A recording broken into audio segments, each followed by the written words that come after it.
تمام دلچسپ انسان جنت میں نہیں ہوں گے۔ کسی ایسے شخص سے مت ڈرو جس کے پاس لائبریری ہے اور وہ بہت ساری کتابیں پڑھتا ہے۔ ڈرو اس شخص سے جس کے پاس صرف ایک کتاب ہو اور وہ اسے مقدس سمجھتا ہو، لیکن اس نے اسے بھی نہیں پڑھا۔ جسے اچھا باپ نہیں ملا، اسے چاہیے کہ وہ خود ایک اچھا باپ بنے۔ زمین کی ایک جلد ہے اور اس جلد کی بیماریاں ہیں۔ اس کی ایک بیماری انسان کہلاتی ہے۔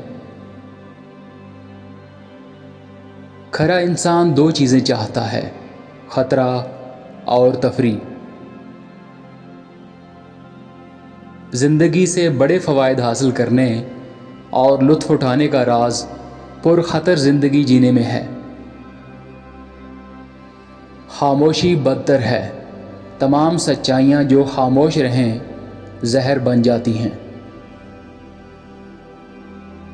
میں اکثر ان کمزوروں پر ہنستا ہوں جو خود کو اس لیے اچھا سمجھتے ہیں کیونکہ ان کے پنجے نہیں ہیں۔ عفریت سے لڑنے والے کو یہ دیکھنا چاہیے کہ کہیں وہ خود عفریت نہ بن جائے۔ اس دنیا میں انسان عداوت کے جذبے سے زیادہ جلدی کسی اور چیز میں ضائع نہیں ہوتا۔ محبت میں ہمیشہ کچھ نہ کچھ پاگل پن ہوتا ہے، لیکن پاگل پن کی ہمیشہ کوئی نہ کوئی وجہ ہوتی ہے۔ تنہائی کا شکار انسان جس سے بھی ملتا ہے اسے بہت جلدی اپنا آپ سونپ دیتا ہے۔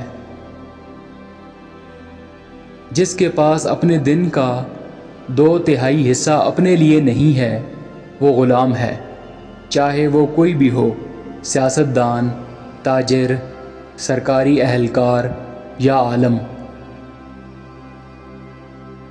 اکثر کسی رائے سے ہمارے اختلاف کی وجہ اس کے سوا کچھ نہیں ہوتی کہ ہمیں وہ لہجہ پسند نہیں جس میں اس کا اظہار کیا جاتا ہے۔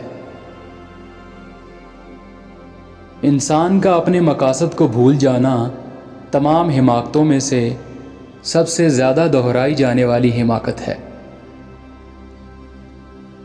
بہت سے لوگ ایک بار اختیار کیے گئے راستے پر چلنے کو بضد رہتے ہیں، جبکہ بہت کم لوگ ایسے ہوتے ہیں جو منزل کے لیے بضد ہوں۔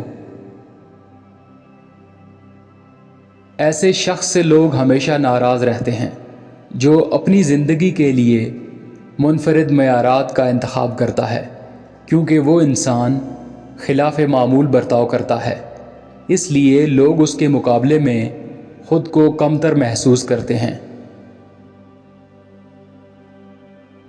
جب ہم سے کسی معاملے کے بارے میں اچانک پوچھا جاتا ہے، تب پہلی رائے جو ہمارے ذہن میں آتی ہے وہ عام طور پر ہماری اپنی نہیں ہوتی، بلکہ صرف رواج ہوتی ہے جو ہماری ذات پات، مقام یا ولدیت کے مطابق ہوتی ہے۔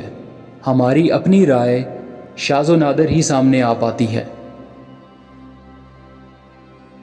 تمام عظیم چیزوں کو اپنے آغاز میں انسانیت کے دلوں پر خود کو نقش کرنے کے لیے خوفناک اور شیطانی ماسک پہننا ضروری ہے۔ جو مجھے نہیں مارتا وہ مجھے مضبوط بناتا ہے۔